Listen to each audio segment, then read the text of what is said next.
Hah? Nggak tahu. Belum, belum. Udah kayaknya.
Pada panitia, kalau ada panitia, tolong dibagikan air minum.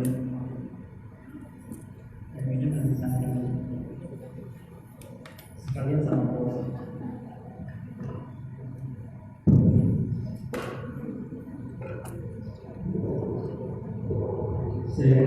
Satu, C, satu.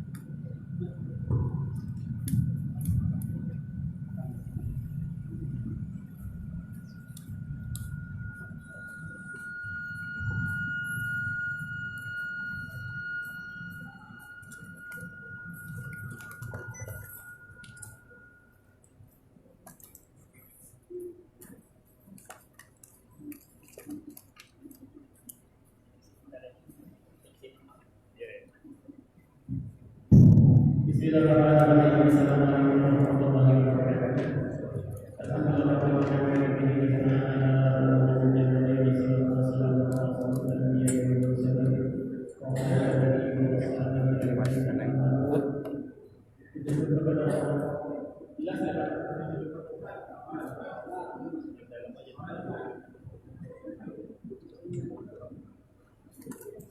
Bersyukur kepada Allah atas berkat nikmat, salawat dan salam kita sanjungkan ke Nabi Muhammadin Sallallahu Alaihi Wasallam. Kita susun acara yang pertama adalah pembukaan, yang kedua sambutan dari Ketua DKM Masjid Al-Mu'minah, yang ketiga acara inti, acara manajemen Masjid Mustaqim. Setelah acara ini dengan membaca Al-Quran, mudah-mudahan berjalan lancar dari awal sampai akhir. Al-Fatihah. A'udzubillahi minasyaitonir rajim. Bismillahirrahmanirrahim. Alhamdulillahirabbil alamin arrahmanir rahim maliki yaumiddin. Iyyaka na'budu wa iyyaka nasta'in. Ihdinas siratal mustaqim. Siratal ladzina an'amta 'alaihim ghairil maghdubi 'alaihim waladdallin. Sebagai belum penuh jemaahnya ya, sedikit lagi kita sudah sebar ke beberapa masjid warga. Sambutan yang akan saya berikan kepada Bapak Ketua DKM Masjid, Bapak Haji Ibrahim Ahmad, dipersilakan.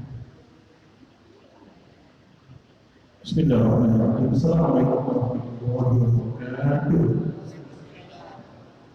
Yang kami hormati Bapak Ketua Yayasan Nubuat dan jajaran pengurusnya, Bapak Pengurus RT, para pengurus masjid yang ada di Kembangan, para jamaah Masjid Al-Mutmainah, dan terutama Angkar Kiai Muhammad Jazir. Syukur alhamdulillah pada malam hari ini kita bisa bertemu kembali dalam satu acara yang sebenarnya kita tunggu dari seminggu atau 10 hari yang lalu. Jadi lika-likunya lumayan karena beliau sangat-sangat sibuk ya. Dan alhamdulillah terima kasih kepada Bapak Ustaz Jazir berkenan untuk mampir di masjid kami kecil ini ya. Beliau 3-4 hari ini belum ke rumah dari Banda Aceh, Surabaya, Gresik, Jakarta. Insya Allah nanti malam kita baru ke Jogja. Masya Allah. Mudah-mudahan juga diberikan keberkahan, diberikan kesehatan untuk bisa terus menyebarkan menyebarkan ilmu dan pengalaman beliau dalam hidup masjid. Pada malam hari ini, insya Allah beliau akan memberikan sharing pengalaman, kiat-kiat kepada kita semuanya. Mudah-mudahan kita bisa terapkan di masjid-masjid di kita. Jadi Ustaz, Pak Kiai, ini kita juga sering ada pengajian antar masjid. Jadi kita kelima ada 6 masjid, pengurus masjid yang juga kita undang di sini. Jadi mudah-mudahan ini bisa tersebar setidaknya di sekitar kecamatan Kembangan, Jakarta Barat ini. Ya. Baik, kita langsung ke Ustaz Yazid, ke Pak Kiai Yazid. Mudah-mudahan semakin banyak informasi yang kita peroleh pada saat ini untuk kita sebarkan ke jamaah di masing-masing masjid kita. Terima kasih. Wassalamualaikum warahmatullahi wabarakatuh.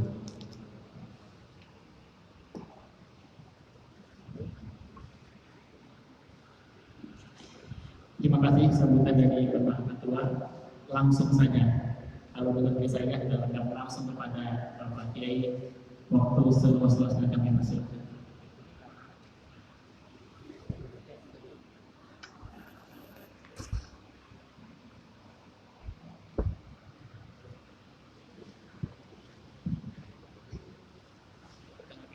Bentar, belum bisa project keluar, kurang tinggi mas.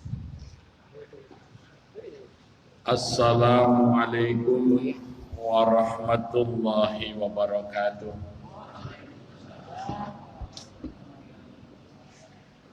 Alhamdulillahil wahidil qahar alladzi arsala Muhammadan Mustafa al-Mukhtar. Asyhadu an la ilaha illallahul ahadul jabbar al-mutakabbiru muta'ali syatar wa asyhadu anna Muhammadan abduhu wa rasuluhu sayyidul jinna wal bashar. Allahumma salli wa sallim mubarak ala sayyidina Muhammad wa ala alihi wa ashabihi al-abrar. Amma ba'd. Allahumma bika asbahna wa bika amsayna wa bika nahya wa bika namut wa ilaikal masir. Raditu billahi rabba wa bil islami dina wa bi Muhammadin nabiyya wa rasula. Rabbi zidni ilma warzuqni fahma. Hadratul muhtaramin wal mukarramin, para alim, para ulama, para asatidz yang dimuliakan Allah. Yang saya hormati Bapak Ketua Yayasan Masjid Al-Mutmainnah beserta seluruh pengurus yang hadir. Yang saya hormati pengurus BKM Masjid Al-Mutmainnah beserta seluruh jamaah dan hadirin wal hadirat yang dimuliakan Allah dan saya hormati. Di dalam Al-Quran surah At-Taubah ayat 18 Allah berfirman, Innama ya'muru masajidallah man amana billahi wal yaumil akhir wa aqamas salah wa ataz zakah wa lam yakhsha illallah wa asa ulaika ayyakunu minal muhtadin. Dalam teks terjemahan Al-Quran Kementerian Agama Republik Indonesia digunakan kalimat hanya saja orang-orang yang memakmurkan masjid adalah mereka yang beriman kepada Allah dan hari akhir menegakkan sholat dan menunaikan zakat, serta tidak takut kecuali hanya kepada Allah. Mudah-mudahan mereka dijadikan golongan orang-orang yang mendapat petunjuk. Kalimat innama itu disebut jumlah khobariyah. Jumlah khobariyah itu menunjukkan sifatul lazimah, sifat yang mesti melekat pada objek yang disebut. Jadi kalau kalimat itu dalam bahasa Indonesia agak susah dicari padanannya, maka di Kementerian Agama dulu disebut dengan kalimat hanya sanya. Jadi bukan bahwasanya atau bukan sesungguhnya, tapi innama itu ditujukan hanya sanya. Ini kata-kata yang jarang didengar ya.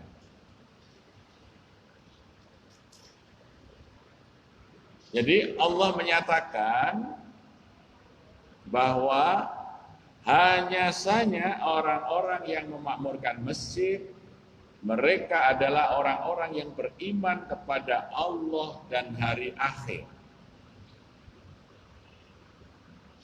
Ini merupakan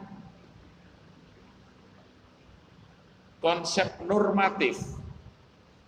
Artinya bahwa orang-orang yang memakmurkan masjid pastilah mereka yang beriman kepada Allah dan hari akhir. Kalau kita tafsiri dengan logika terbalik bahwa kalau orang-orang itu beriman kepada Allah dan hari akhir, pastilah dia memakmurkan masjid.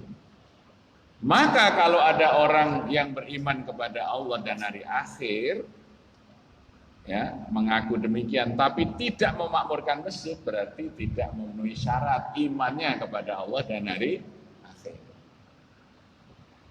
Karena sifat lazimnya orang yang beriman kepada Allah dan hari akhir memakmurkan masjid. Ini normatifnya begitu. Kemudian ayat berikutnya adalah konteks praktis, teknis. Bagaimana memakmurkan masjid? Yaitu aqimus shalah wa atuz zakat. Menegakkan sholat dan menunaikan zakat. Walam yakhsha ilallah, dan tidak takut kecuali hanya kepada Allah. Jadi memakmurkan masjid itu kata kuncinya yang pertama adalah menegakkan sholat.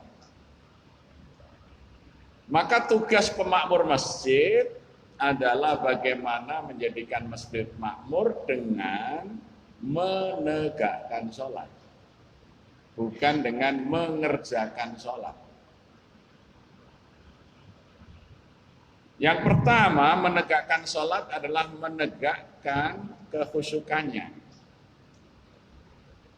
Karena ciri orang mukmin itu sholatnya khusyuk. Qad aflahal mu'minun alladzina hum fi sholatihim khashi'un. Sungguh berbahagia, sungguh beruntung orang-orang yang beriman itu. Alladzina hum fi sholatihim khashi'un, yaitu mereka yang khusyuk di dalam sholatnya. Apakah khusyuk ini mudah? Insya Allah tidak sulit. Yaitu bagaimana kita kerjakan dengan berjamaah. Karena Rasulullah Shallallahu Alaihi Wasallam menyatakan dalam sholat berjamaah itu Allah melihat imamnya. Kalau imamnya khusyuk, maka imam dan seluruh makmum itu dicatat khusyuk sholatnya. Meskipun yang khusyuk hanya imamnya, tapi seluruh makmum itu dicatat khusyuk sholatnya. Karena penilaiannya adalah kolektif, jamaah ini. Tidak dinilai si fulan 1, 2, 3, enggak, seluruh jamaah. Karena apa yang dilakukan oleh imam itu menjadi bagian dari apa yang dilakukan oleh makmum. Jadi misalnya di dalam masalah sholat berjamaah ini ada orang yang datang mendapati imamnya sudah rukuk. Selagi imamnya belum tegak, ya, sami Allahu liman hamidah, dia belum terlambat. Jadi orang yang datang mendapati imamnya sudah rukuk, dia baru datang nyusul takbiratul ihram terus rukuk. Sekalipun dia tidak sempat baca apa-apa. Tidak baca Fatihah, tidak baca doa rukuk. Terus ikut imam sami Allah, dia sudah sah satu rakaat. Tidak dianggap masbuk. Karena bacaan imam sudah menjadi bacaannya. Gerakan imam sudah menjadi gerakannya dari takbiratul ihram sama ini sudah. Tidak perlu menunggu menyelesaikan bacaannya, apalagi nyusul di saat rukuk Fatihah. Itu penilaian di dalam sholat jamaah. Sekarang bagaimana kalau didapati imamnya tidak khusyuk? Allah akan melihat, ada enggak makmumnya yang khusyuk? Sekiranya ada satu saja makmum yang khusyuk, maka seluruh makmum dan imamnya dicatat khusyuk sholatnya. Kalau imamnya tidak khusyuk, tidak ada satupun makmum yang khusyuk, pahala sholatnya dilipatkan 27 derajat dibanding sholat sendiri. Maka kalau dalam jamaah kemungkinan khusyuknya sangat besar. Mungkin hari ini yang khusyuk fulan, ya nanti isya yang khusyuk yang lain, tapi semuanya akan tercatat khusyuk sholat. Apalagi kalau jumlah jamaahnya banyak, kemungkinan akan jadi sangat besar. Ya, itulah mudahnya meraih kekhusyukan kalau kita berjamaah. Oleh karena itu,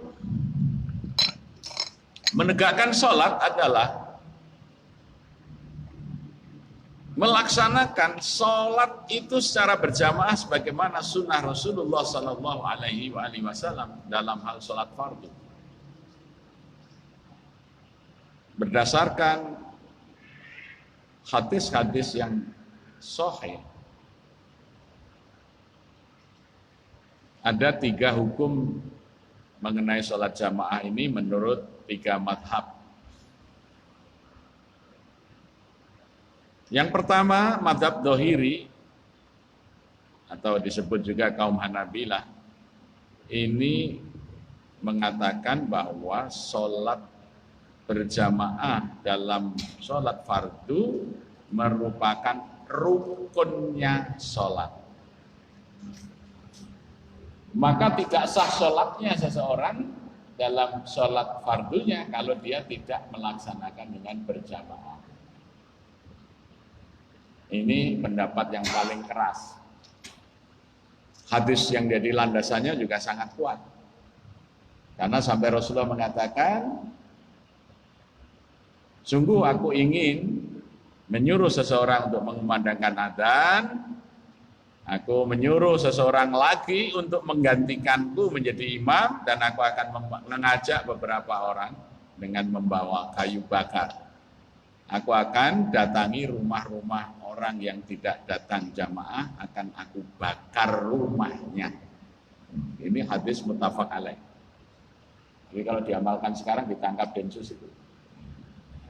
Artinya Rasulullah itu sampai mengatakan, mereka yang tidak mendatangi panggilan sholat bersama di masjid dibakar rumahnya.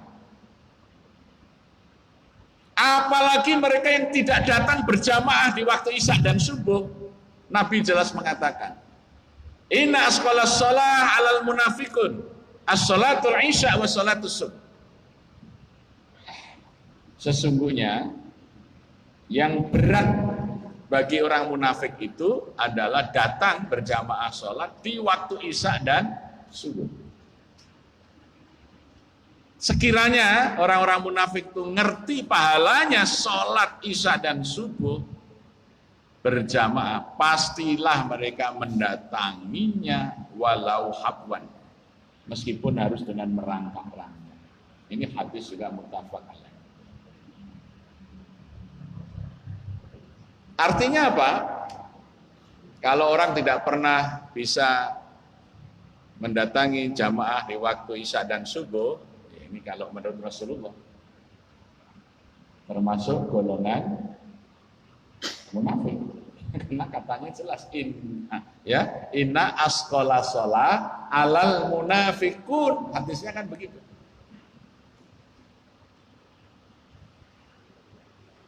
Karena sholat Isya itu pahalanya sama dengan sholat separuh malam. Nabi bersabda, man sholat sholatan Isya fi jama'atin faka'annama sholatul laila kullu. Barang siapa yang mendatangi sholat Isya berjamaah, seakan-akan dia telah mengerjakan sholat separuh malam. Isya yang dimaksud dalam hadis ini menurut para ahli tafsir hadis adalah sholat maghrib dan Isya. Sebab sholat maghrib dan Isya itu adalah sholat Isya awal disebut maghrib dan sholat Isya yang akhir disebut Isya. Itu satu waktu, maka boleh digabung, boleh dijamak. Ya, karena dalam surat Al-Isra Allah berfirman, aqimis sholata liduluki syamsi, tegakkanlah sholat di saat matahari mulai tergelincir. Itu sholat duhur ketika matahari sudah tergelincir dari puncaknya, ya bukan pas matahari di titik kulminasi, tapi sudah harus geser sedikit masuk waktu duhur, dan ketika tergelincir matahari sudah bisa membentuk bayang-bayang sepanjang benda atau badan kita itu bayang-bayang sama. Itu tergelincir matahari disebut waktu asar, maka duhur dan asar bisa digabung karena itu satu waktu. Maghrib Isya sejak ila duluki syamsi, ya kan gitu. Aqimis sholata liduluki syamsi ila ghasaqil lail, sampai datangnya malam. Datangnya malam itu maghrib Isya, maka maghrib Isya juga bisa digabung. Wa Qur'anal fajri, dan tegakkanlah sholat di waktu fajar, yaitu sholat subuh. Maka sholat subuh tidak bisa digabung dengan Isya, tidak bisa digabung dengan duhur karena waktu yang berdiri sendiri. Tapi duhur asar, maghrib Isya itu waktu yang satu rangkaian waktu. Maka kalau datang ke masjid di waktu maghrib, datang ke masjid di waktu Isya, berarti dia telah mengerjakan separuh malam kali dua. Pahalanya sama dengan sholat satu malam penuh. Orang yang datang jamaah Isya, pahalanya sama dengan tadi separuh malam. Tapi yang datang waktu subuh, pahalanya sama dengan sholat semalam penuh. Siapa yang berjamaah zuhur di masjid, lebih baik baginya daripada dia mengerjakan sholat di waktu malam 1000 rakaat. Ada nggak jamaah yang pernah sholat malam 1000 rakaat? Nah, kalau orang itu zuhurnya berjamaah di masjid, lebih baik itu jamaah zuhur itu daripada sholat malam 1000 rakaat. Barang siapa memelihara sholat wusta, yaitu sholat asar, selalu berjamaah, Allah akan memelihara dia. Ya, Allah yang akan memeliharanya, dicukupi, dijaga, dilindungi, diberi bimbingan, diberi rezeki. Itu jaminan Allah bagi mereka yang bisa menjamin waktu asar dia berjamaah.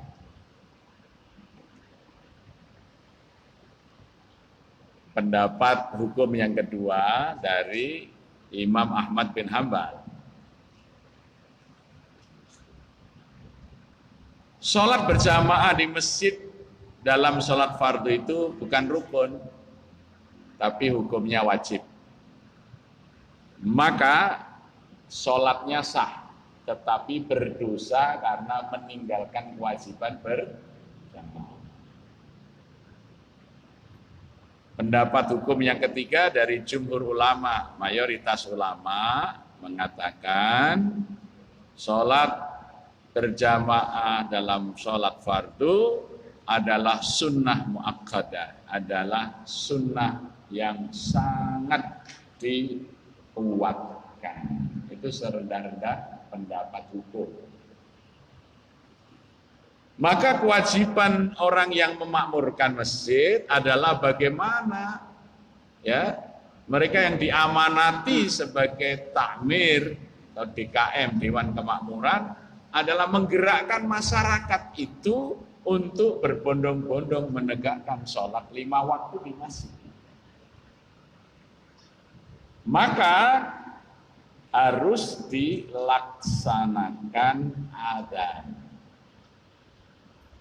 Kalau Imam Syafi'i berpendapat khusus, dia punya pendapat hukumnya sholat fardu itu adalah fardu ain kifayah. Loh, istilah baru, bukan istilahnya Imam Syafi'i. Artinya ada kewajiban bagi kaum muslimin dalam satu mukim itu untuk menegakkan sholat jamaah. Maka kalau sampai terjadi satu mukim itu ada masjid tidak tegak sholat berjamaahnya, maka seluruh jamaah, seluruh umat di situ berdosa. Jadi misalnya Masjid Al-Mutmainah, naudzubillah min dzalik, satu saat tidak ada yang adzan, tidak ada yang jamaah. Karena semuanya lagi sibuk gitu ya. Akhirnya tidak tegak jamaah, maka seluruh penduduk dosa ya. Tapi kalau sudah ada yang menegakkan, ya hilang bebas dari dosa, itu kifayahnya di situ. Jadi kalau sudah berani mendirikan masjid harus bisa menjamin tidak ada libur sholat 5 waktu itu sekalipun. Ya. Jadi nggak bisa masjid ini ya seperti di Lombok itu masjid dengan katanya pulau 1000 masjid. Itu dekat-dekat masjidnya besar-besar. Ternyata kadang memprihatinkan. 4 masjid itu Jumatannya harus digabung karena nggak ada jamaahnya dan nggak ada khotib. Jadi digilir Jumat pertama masjid ini, Jumat kedua di masjid sana gitu. Karena terlalu banyak masjidnya dibanding orang yang mengurus dan yang jamaah.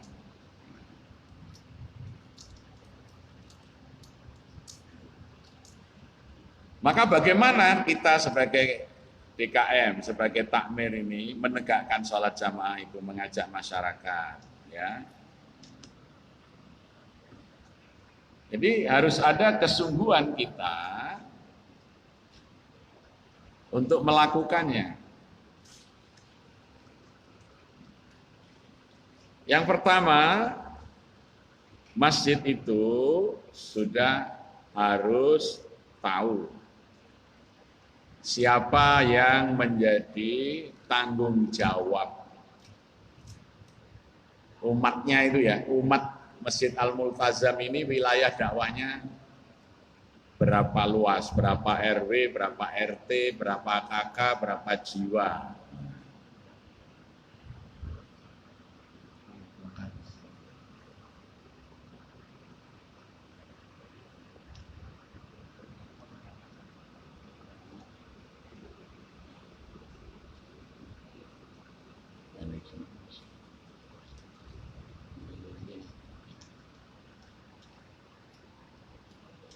Jadi sebaiknya masjid ini memiliki wilayah yang telah disepakati. Ya.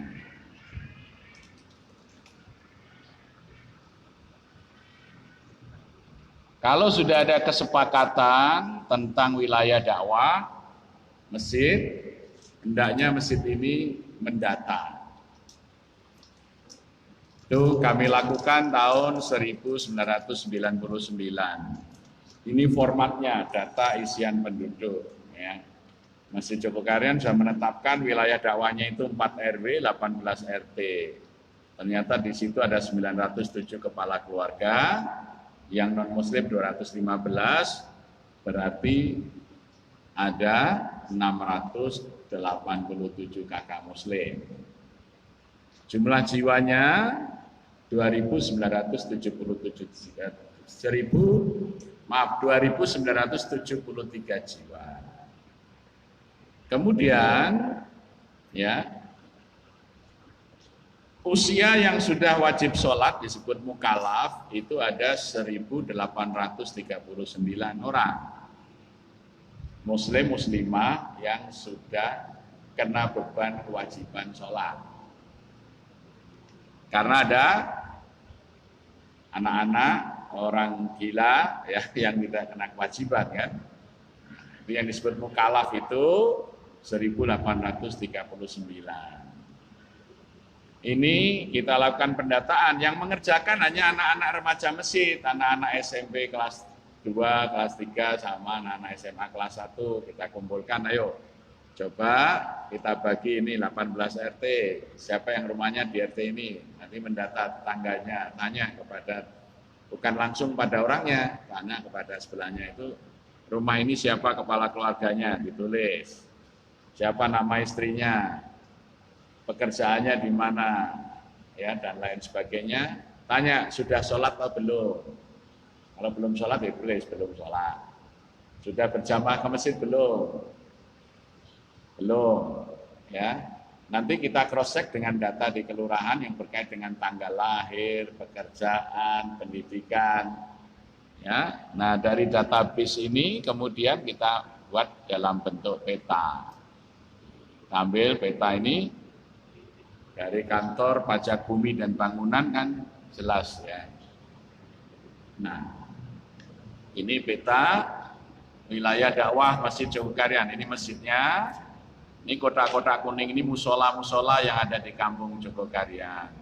Kotak merah ini rumah warga non-muslim. Kotak hijau itu artinya rumah yang dihuni warga muslim. Kalau garis hijaunya itu muda, berarti penghuni rumah itu muslim tapi belum sholat. Kalau garisnya hijau sedang, penghuni rumah itu muslim yang sudah sholat tapi belum aktif berjamaah ke masjid atau ke musola. Kalau garisnya hijau tua, berarti dia muslim sudah sholat, sudah aktif berjamaah. Kemudian ada gambar onta, oh berarti dia sohibul kurban, kalau Idul Adha sudah berkurban. Gambar uang berarti muzaki, pembayar zakat lewat masjid. Ya, kalau ada gambar Quran berarti penghuni rumah itu sudah bebas buta Al-Quran. Kalau ada gambar Ka'bah berarti kepala rumah tangganya sudah berhaji. Kalau ada huruf A, B, A, B, O di rumah itu berarti itu jenis golongan darah yang ada di rumah. Jadi database di masjid kami lebih lengkap dari data di kantor kelurahan. Kemudian setelah kita tahu kondisi masyarakat, kita melakukan pelayanan. Pelayanan sholat yang pertama.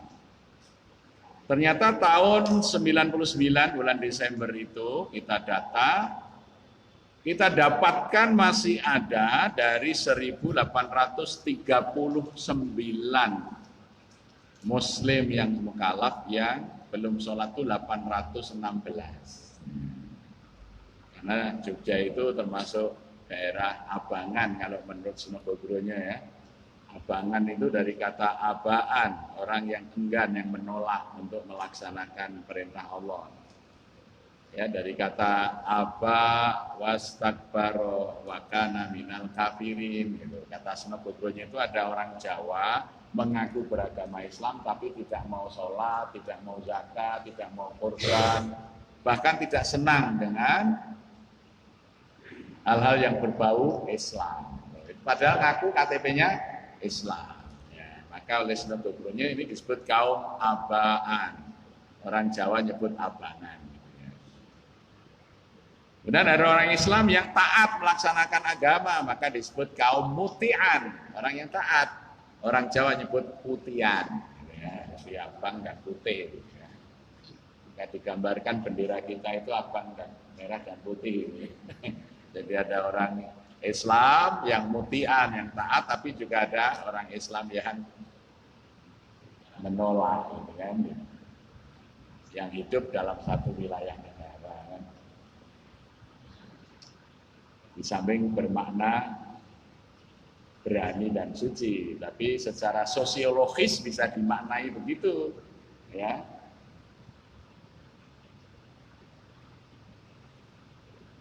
Maka setelah kita ketahui ada 816 warga muslim yang sudah seharusnya sholat tidak sholat, maka kita memberikan pelayanan agar mereka sholat. Saya buat gerakan mensolatkan orang hidup. Bagaimana yang 816 yang belum sholat itu sholat?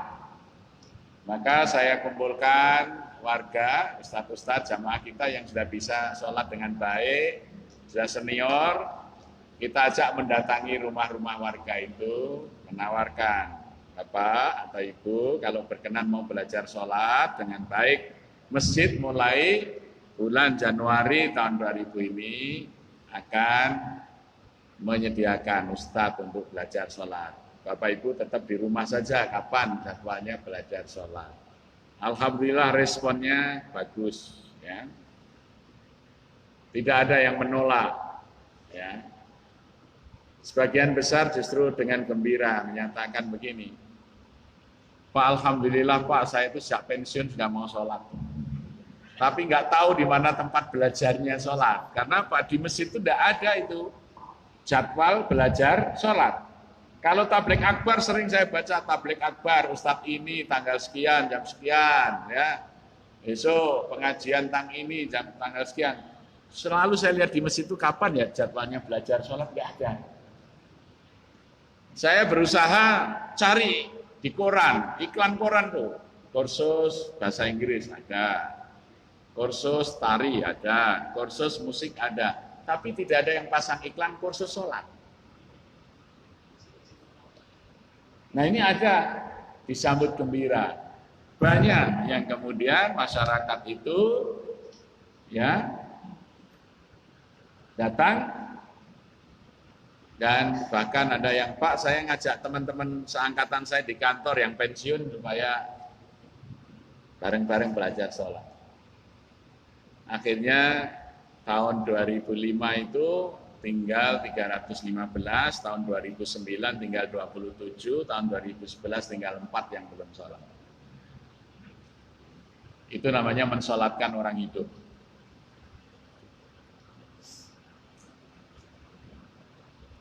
Saya nggak tahu kalau di Jakarta ini karena kulturnya Betawi ya.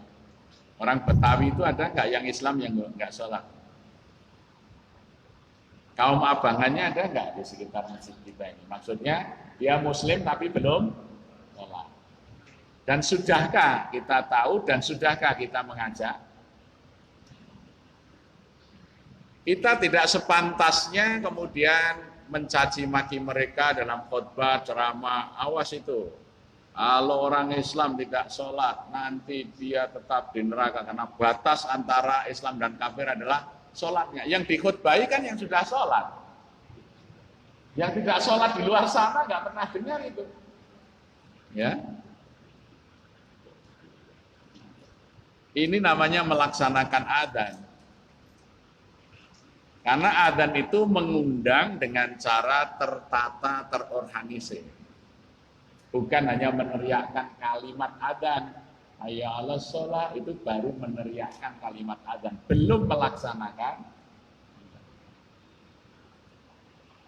Karena ketika Allah perintah kepada Nabiullah Ibrahim dan kepada Nabi Muhammad SAW, perintahnya fa'adzin fin nasi bil hajj ya'tuka rijalan wa ala kulli dhamir ya'tina min kulli fajjin amik. Dan adzanilah manusia agar melaksanakan haji, niscaya mereka akan berbondong-bondong memenuhi panggilanmu itu, mereka akan datang berhaji, ya, datang dari segala penjuru yang jauh, bahkan ada yang datang mengendarai unta yang kurus. Di dalam surat Al-Hajj itu. Apa yang dilakukan Ibrahim dan keturunannya, Nabi Muhammad dan pengikutnya, kemudian dibentuklah majelis yang mengelola haji. Ada Darun Nadwah pada masa sebelum Rasulullah.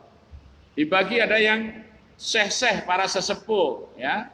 Orang yang dituakan dari Quraisy itu bertugas menyediakan penginapan. Maka kalau dulu orang berhaji kepada syekh siapa? Sekarang dilembagakan namanya muasasah. Yang bertanggung jawab menerima orang yang berhaji, menyediakan penginapannya, kemahnya di Arafah, kemahnya di Mina, menyediakan makannya, transportasinya. Itu dulu para syekh, sekarang dilembagakan namanya muassasah. Ada majelis sikoyah yang menyediakan kebutuhan air sampai Ratu Zainab itu membangun saluran air dari Wadi Fatimah ke Masjidil Haram itu dengan selokan ya 80 kilometer itu supaya orang yang berhaji tercukupi airnya. Dulu dengan ditimba dari Wadi Fatimah melalui selokan itu bisa memenuhi kebutuhan jamaah haji. Ada yang ngurusin onta-ontanya, kendaraannya, yang ngasih makan supaya orang yang berhaji yang datang naik onta dari jauh, ontanya tidak mati kelaparan. Kan? Itu ada majelis-majelisnya. Begitu juga setelah Rasulullah, ya, maka ada yang penanggung jawab haji, ada wali Makkah yang ditugaskan. Sekarang ada menteri haji. Negara pengirim haji seperti Indonesia ini juga ada direktorat penyelenggara haji, ada kelompok masyarakat ikut melayani, ada KPIH, kelompok bimbingan ibadah haji, ada swasta mendirikan biro perjalanan haji. Maka haji betul-betul berhasil, adanya itu orang berbondong-bondong sampai sekarang orang daftar haji itu harus tunggu ya, karena dilaksanakan adanya haji itu. Nah sekarang apakah sholat juga sudah ada direktorat sholat? Adakah kelompok bimbingan ibadah sholat di masyarakat? Ada enggak biro-biro yang menawarkan pembelajaran sholat, bimbingan sholat? Kan sama perintahnya adzan itu, fa'adzin, adzanilah. Nah maka sebetulnya takmir masjid itu dengan perintah aqimis sholat itulah yang melaksanakan. Mereka yang belum sholat disolatkan, mereka yang sudah sholat dijamaahkan sholatnya ke masjid. Ya. Maka mulai tanggal 15 Mei tahun 2000 saya buat undangan sholat berjamaah kepada mereka yang belum aktif berjamaah. Karena sudah ada list namanya kan. Jadi seperti undangan pengantin itu tempel namanya kepada Bapak Suto ya, rumah diantar.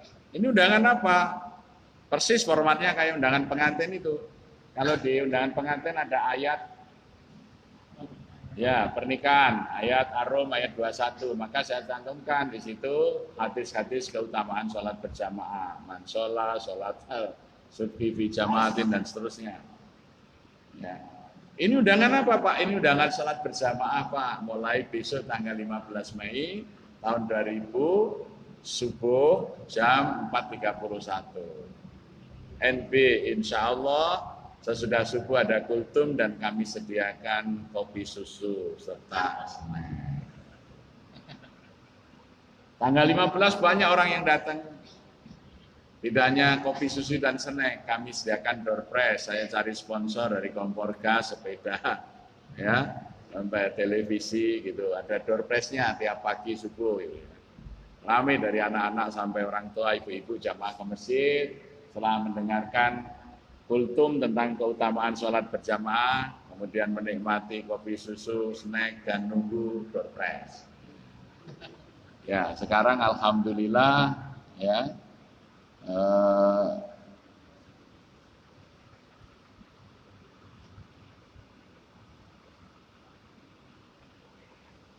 sudah tahun ketiga ini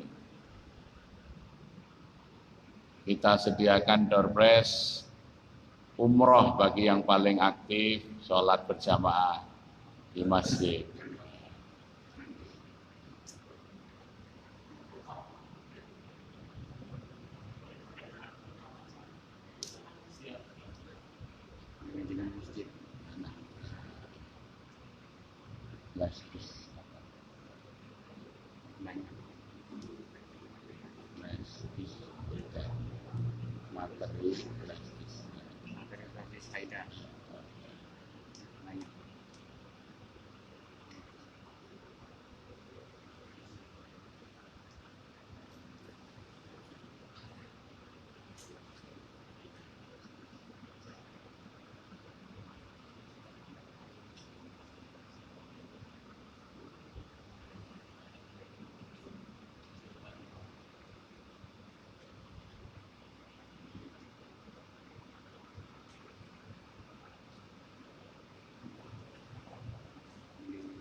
untuk ya.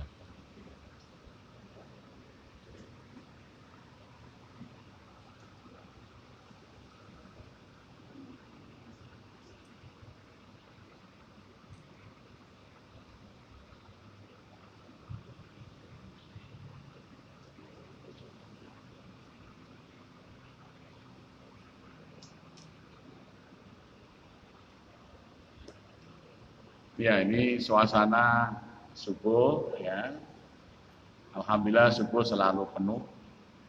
Ada apalagi sholat yang lain.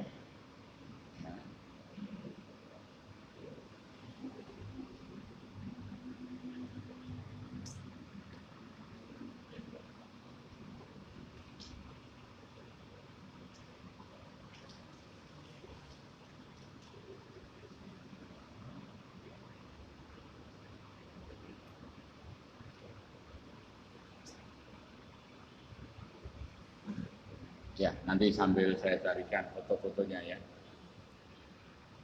Jadi mereka digembirakan.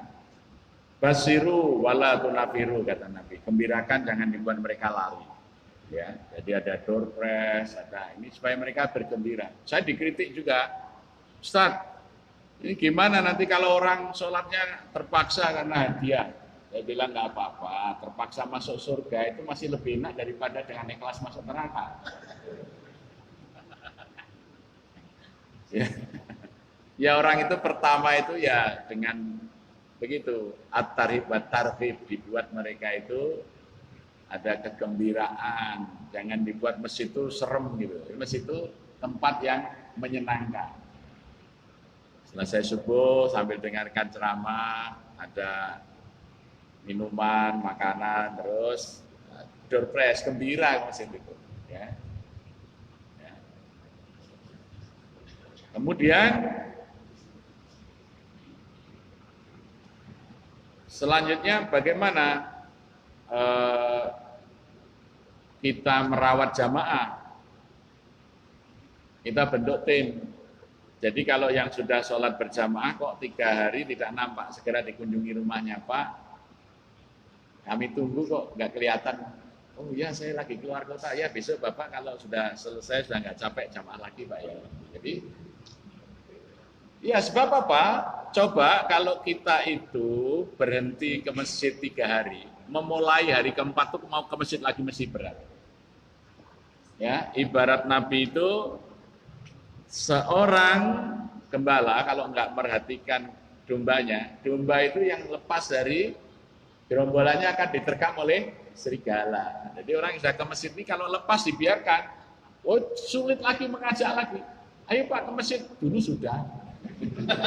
Wes tahu loh. Maka biasanya orang bulan Ramadan itu ke masjid. Selesai Ramadan dia cuti karena mudik dan lain sebagainya berapa hari. Nunggu Ramadan lagi kok ke masjidnya. Bener kan? Nah, tapi kalau segera kita kunjungi, tenang Pak, kita sudah kangen nih Bapak atau Ibu ini kalau ke masjid membuat masjid kita itu meriah. Nah itu disapa. Alhamdulillah orang kemudian bisa menikmati. Karena apa? Kalau orang itu sudah 40 hari berjamaah di masjid, tidak terlambat takbiratul ihram imamnya, kata Nabi akan dibebaskan dari 2 hal. Yang pertama bebas dari kemunafikan, yang kedua akan dibebaskan dari api neraka. Nggak bisa. Baik, saya singkat lagi, nanti kita dialog setelah Isya. Nah kemudian ya mereka yang sudah berjamaah di masjid, di samping kita layani dengan baik, jangan dibuat kecewa, maka pelayanan harus bagus. Misalnya Pak, jangan sampai mereka kecewa karena sendalnya hilang. Ya. Maka saya tulis pengumuman, jika Anda kehilangan sendal, sepatu, sepeda motor di masjid ini akan kami ganti baru dengan merek yang sama. Takmir bertanggung jawab. Karena sekarang banyak orang tidak bertanggung jawab ngurusin masjid. Karena sering ada laporan kehilangan ditulis, hati-hati barang Anda di masjid ini, barang hilang takmir tidak bertanggung. Tidak bertanggung jawab. Maka di masjid ada customer service yang harus melayani. Ya, saya sekarang juga sedang membangun masjid baru dan sudah, meskipun belum selesai, sudah kita gunakan. Yang pertama saya angkat ada customer service masjid. Jadi orang datang ke masjid tahu, oh ini kalau perlu pelayanan. Kalau ada orang datang disambut, Bapak atau Ibu mau sholat, oh ya tempat wudhunya di sana. Kalau mau ke toilet, insya Allah di sana. Kalau nanti Ibu selesai wudhu, selesai sholat mau make up, itu ada ruang make up kami sediakan.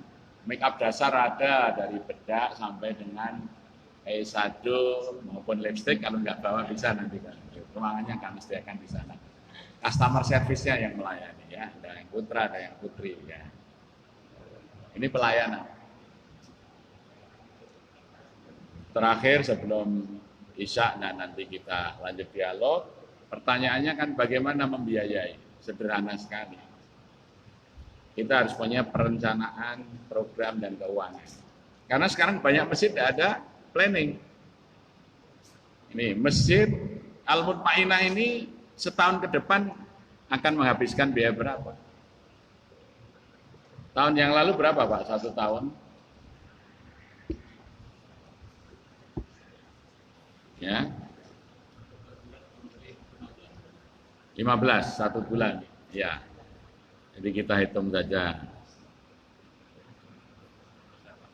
15 kali 12.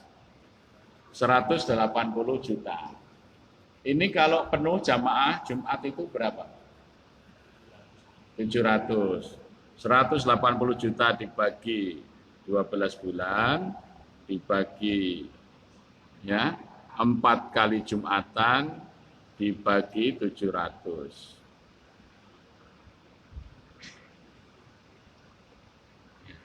Kita hitung.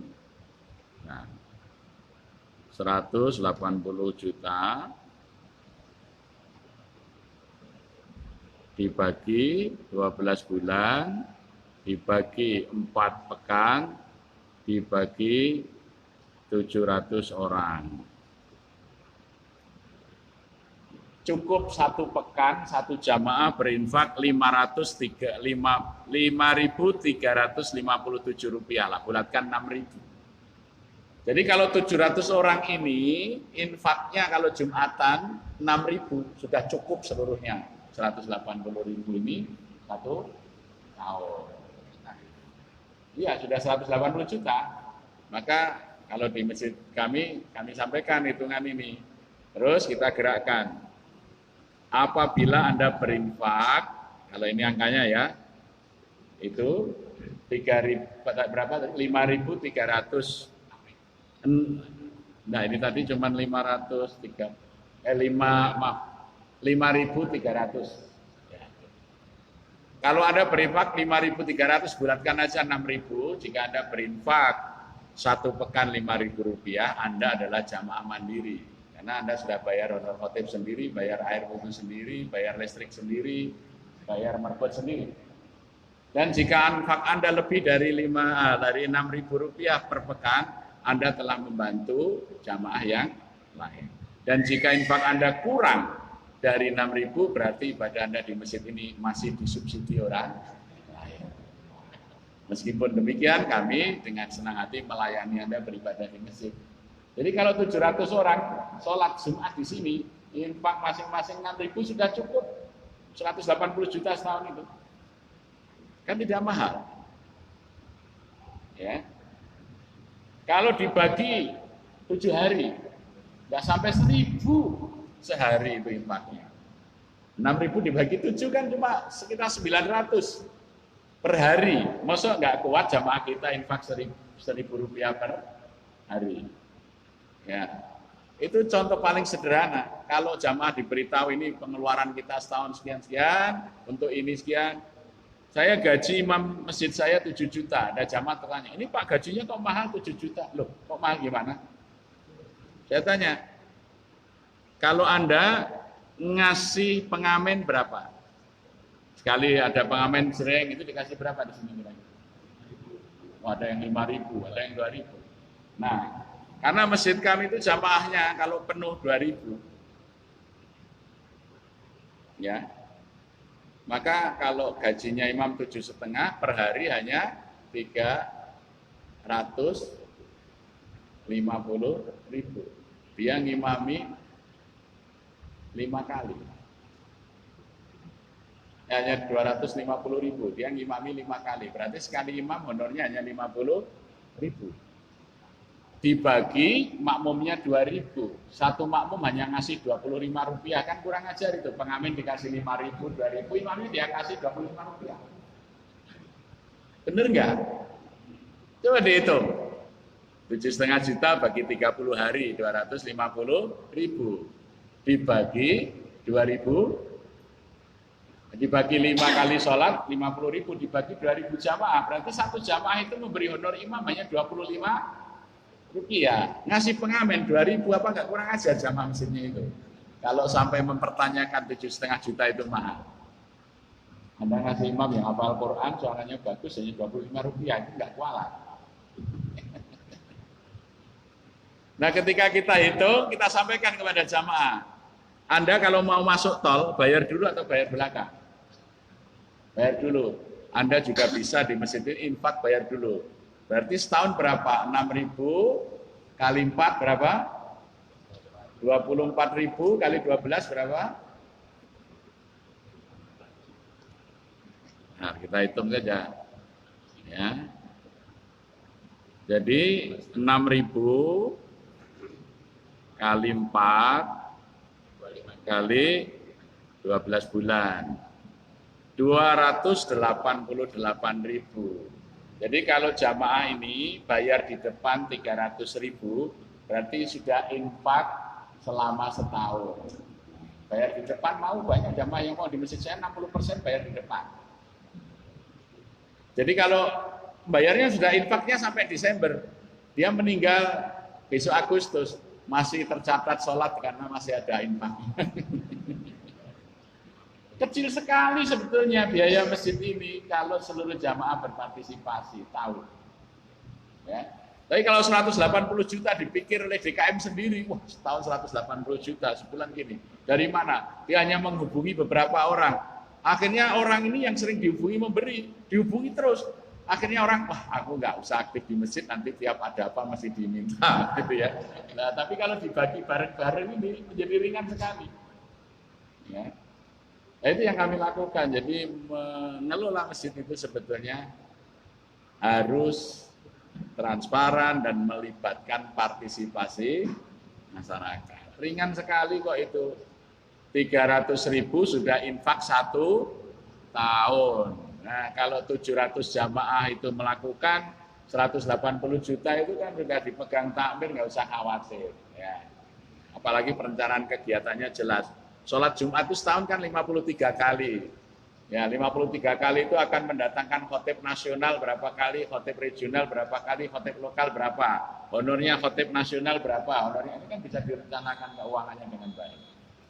Ya, demikian. Nanti kita lanjut kalau masih dikendaki, kita dialog pada Isa. Aku luka lihat dan astaghfiruh innahu wa tawwabur rahim. Assalamualaikum warahmatullahi wabarakatuh. Langsung komat apa aja? Harus aja. Langsung komat tuh ya. Diadani langsung dikomat.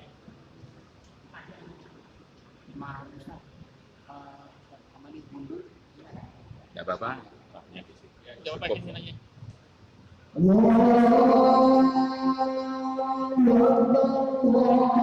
Air putihnya beres ya? Saya nggak minum pakuannya. Oh begini. Alhamdulillah.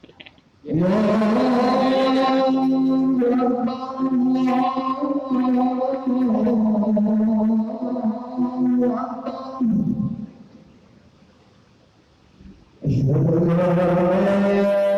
أن لا إله